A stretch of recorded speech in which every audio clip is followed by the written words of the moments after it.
Bonjour, mon nom est Marie-Ève Maréchal, je suis écrivaine et chargée de cours en littérature, études féministes et études de genre à l'UQAM et l'Université de Montréal. J'ai débuté mon entrée dans l'écriture, dans le monde de la littérature, avec la poésie surtout. J'ai publié 2 recueils de poésie. Le premier s'intitulait « À la cime de mes racines, un miroir sur ma tête », grand titre. Et le deuxième se nomme « La chambre organique » et il a eu un certain succès. Il a été réédité d'ailleurs, toujours chez Triptyque, Nota Bene maintenant aussi. Donc c'est ça, mon style d'écriture, c'est vraiment, parce que La Minotaure, c'est mon premier roman. Et puis ça donne beaucoup dans la prose poétique. On voit beaucoup mon bagage poétique de cette entrée dans la littérature. La Minotaure, qu'est-ce qui a initié l'idée en fait de la Minotaure? Elle a comme une double naissance en fait. La première, c'était la lecture, c'était un moment de ma vie où ça allait plus ou moins bien, en fait ça allait moins bien. Et puis j'étais psychiquement à terre, physiquement à terre aussi, et puis j'avais l'image en fait de quelque chose qui tombait, il y avait plein de débris. Et en dernier, quand ce quelque chose arrivait sur le sol, c'était une minotaure. Je ne sais pas pourquoi du tout. Mais une minotaure qui était constituée de plein de fragments, plein de choses, sûrement des choses qui sont passées dans ma vie, etc. Des choses imaginées et réelles. Alors ça, c'est la première naissance, cette image-là, assez fondatrice. La deuxième, c'est avec la lecture d'une biographie de l'actrice Portia de Rossi, qui s'intitule Unbearable Lightness. C'est un titre très joli, ça parle d'anorexie. Et dans ce livre-là, Portia de Rossi raconte qu'elle avait beaucoup de discours intérieurs très haineux, très méprisants envers elle-même, toujours en train de la juger, donc beaucoup dans l'intransigeance. Et puis ça le fait écho chez moi parce que je me tenais certains discours comme ça les a mis un peu en lumière. Pour une première fois dans ma vie, je me suis mis à l'écoute de ces discours-là. J'étais comme, ça vient d'où? Est-ce que ça vient de moi? Est-ce que c'est un conditionnement social et historique? D'où viennent ces choses-là? Alors voilà pour la double naissance de la Minotaure. Et qu'est-ce que la Minotaure? En fait, c'est une grande histoire de résilience, je décrirais ça comme ça. C'est l'histoire d'une narratrice sans nom, en fait, qui est terrifiée par l'idée d'exister, tout simplement. Et pourtant, elle y va toujours, elle avance de plus en plus vers cette existence-là, en propre à elle, autonome. Et puis, mais pour réussir cette autonomie, cet accrochage à la vie, au réel, elle doit discuter de ses effrois d'enfance. Et elle le fait à travers un faux dialogue avec Maud, qui est une amie décédée. Et puis, donc La Minotaure, c'est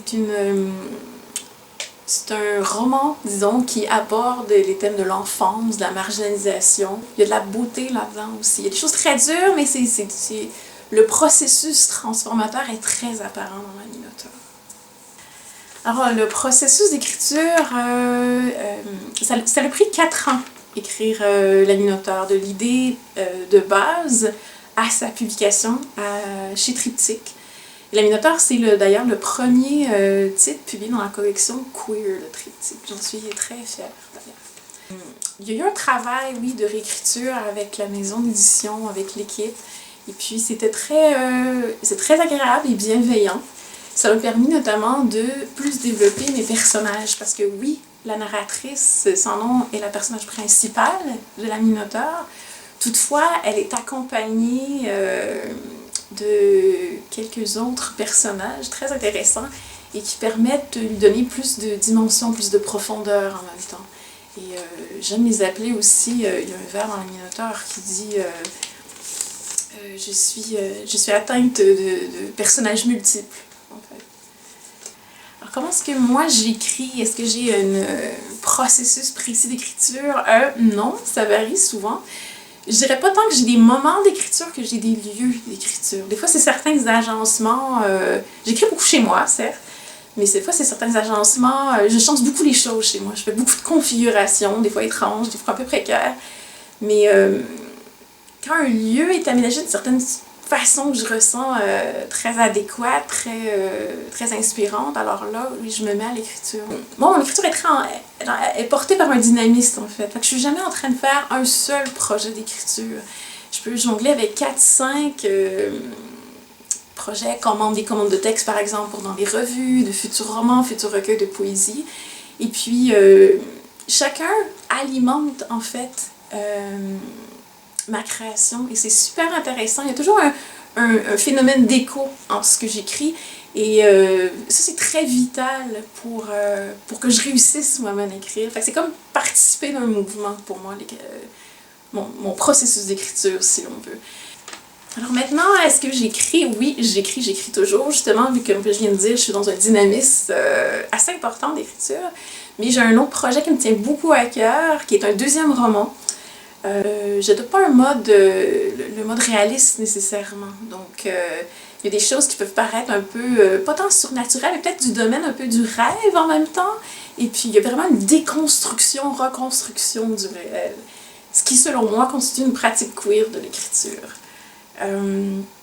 Alors voilà, mais en ce moment, pour revenir à ce que je voulais dire, j'écris un deuxième roman et en somme, ça parle de maladies mentales chez les personnes marginalisées, mais à travers un cadre assez... un cadre de fin du monde en fait. La fin du monde arrive et puis trois personnages vont essayer de redémarrer ce monde-là, mais depuis leurs dimensions respectives en fait. Et ces personnages-là ont des liens entre eux et entre elles qui vont se développer dans le roman en fait. Et ça va être une belle cohésion, une belle attention à la douceur et aux conditions aussi familiales, sociales, historiques des maladies mentales, en fait. À qui revient la responsabilité des maladies mentales. Je ne pense pas que ce soit juste individuel. Et c'est entre autres, ce que je crée dans ce deuxième roman-là. Qu'est-ce qui m'a influencée? Eh bien, d'abord, j'ai un souvenir très vif, c'est ma lecture de Moby Dick d'Herman Melville. Alors que j'étais adolescente, j'avais tendance alors à lire beaucoup de BD, et puis j'adorais ça, j'aime ça encore aujourd'hui, même si j'en lis moins. Mais ce qui était fascinant pour moi dans cette lecture-là, c'est que je n'avais jamais été mis en face d'un livre dans lequel on pourrait écrire des choses que je trouvais belles. Il y a un langage très relevé, disons, très soutenu qui est utilisé. Et j'ai trouvé ça magnifique. C'est une espèce de beauté pour l'utilisation de la langue, une espèce d'intensité qu'on pouvait mettre dans l'écriture qui me soufflait complètement. Et puis je me suis mis de plus en plus à lire des romans depuis cette lecture-là de Moby Dick. Et puis, bon, ça parlait de baleines et j'adore les baleines, donc principalement les cachalots. Une autre œuvre marquante, c'est Mes mauvaises pensées de l'autrice franco-algérienne Nina Bouraoui. Oui, fait que Mes mauvaises pensées, c'était magnifique parce que ça parlait entre autres d'homosexualité entre femmes, quelque chose que visiblement venait me chercher à un degré inconscient, mais il y a aussi une très grande recherche de beauté de l'écriture aussi. Et je ne savais pas encore, je viens d'un milieu assez particulier, je ne savais pas encore qu'on pouvait... Dans mon milieu, la parole n'était pas très libre, disons. Il y avait certaines manières de penser, de faire qui étaient admises, il ne fallait pas trop en déroger. Et dans Mes mauvaises pensées de Nina Bouraoui, il y a une espèce de prise de parole magnifique. Et je ne savais pas qu'une femme pouvait prendre la parole de cette façon-là. Pour moi, c'était super révélateur. J'ai toujours été très curieuse.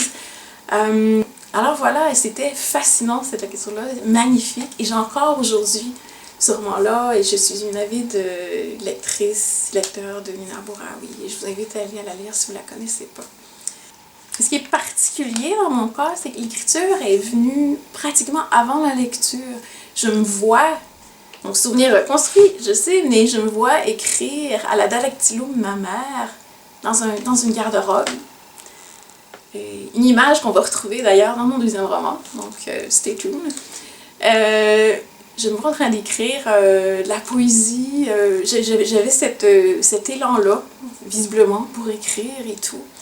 Et la lecture est venue après, mais dès le début, j'avais la poésie et j'avais le journal.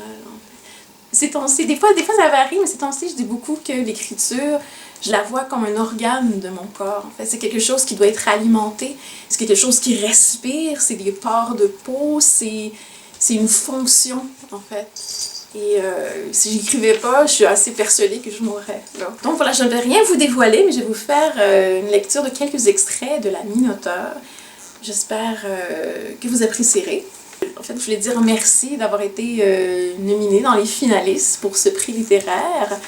de me considérer. Et puis voilà, je vous laisse sur la lecture des extraits. J'espère que vous irez me lire. Merci. Rien ne fait sens dans ma tête. Il y a des tas d'objets qui traînent, abandonnés subitement. Les choses ne s'amalgament pas, elles s'empilent. Ce ne sont pas des déchets, ce sont des résidus d'urgence oubliés. Il y a des ponts qui les surplombent mais qui donnent sur du vide. Ici, toutes les portes sont ouvertes. Il n'y a pas d'odeur, il fait calme. Il y a des explosions de couleurs dans le ciel et des mers noires sur lesquelles flottent des soleils estropiés. C'est un horizon inachevé. Il y a plein de choses, mais ce n'est pas plein, ce n'est pas rempli. Il y a des télévisions éclatées. Il y a des distances, et toujours beaucoup de distances à parcourir. Il y a des choses qui apparaissent. Il y a un minotaure qui court et moi qui hurle son nom. Il y a de vibrants appels à mourir que plus personne n'écoute. C'est un désert installé, une oasis perdue où de grands tissus claquent au vent. Ce sent la lumière à plein nez. C'est un éternel après-midi. Il y a peu de monde tellement il est grand. Il y a du sable froid. Il y a un bureau de poste qui ne livre plus le courrier. Il y a des gens avec des trous dans leur corps. Un paquebot dont le pont est une immense dactylo. Il y a des sphères de métal qui traînent. Il y a une armée de poétesses inoues. Du thé fumant par terre, sur l'eau, dans l'air. Il y a de grandes autoroutes vides, pavées de poèmes lignifiés. Il y a des gens qui m'implorent, et moi qui les ignore. Il y a autre chose à la place de ma tête. C'est un phare in, des cow-boys et des Indiens qui jouent aux enfants. C'est une fin du monde très ancienne, une carte géographique. C'est demain qui arrive, un ciel pourpre et mauve. Ce n'est ni dehors ni dedans. Ce sont les chatons de mon oncle qui brûlent sur la corde à linge. La toundra et le Sahara qui se font l'amour. Diane Dufresne sans chapeau. C'est un bras de fer en fer rouillé, un rapasque gigantesque et la forêt boréale qu'il promène sur son dos. Du sang, beaucoup de sang, saturé de rhizomes. C'est un lieu où l'on n'a pas besoin de naître, ni d'avoir une histoire.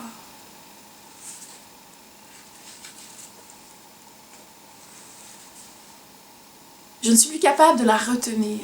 Je ne veux plus la retenir. La petite fille hurle et cela effrite mes os de l'intérieur. Je suis parcourue de spasmes, secouée, fouettée. La cage thoracique s'ouvre. Une voie de sortie se trace entre mes poumons et mon cœur. Elle n'y pense pas deux fois.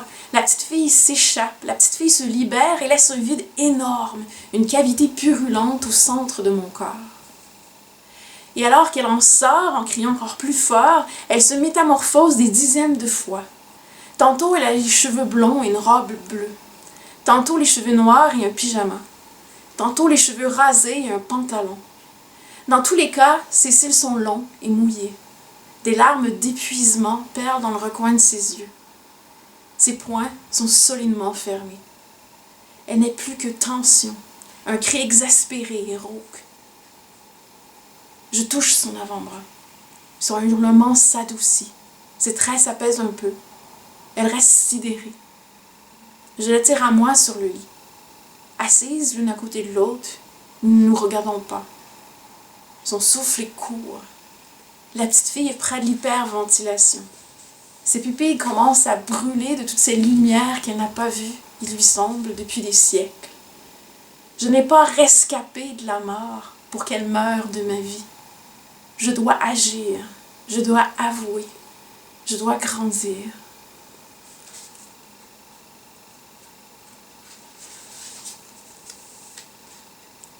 Personne ne le sait, mais je prépare un grand abandon. Parce qu'une des bêtes a dit les bons mots au bon moment. Des mots qui ont balayé de leur simplicité, de leur innocence, les éclats de verre et de miroir sur ma peau.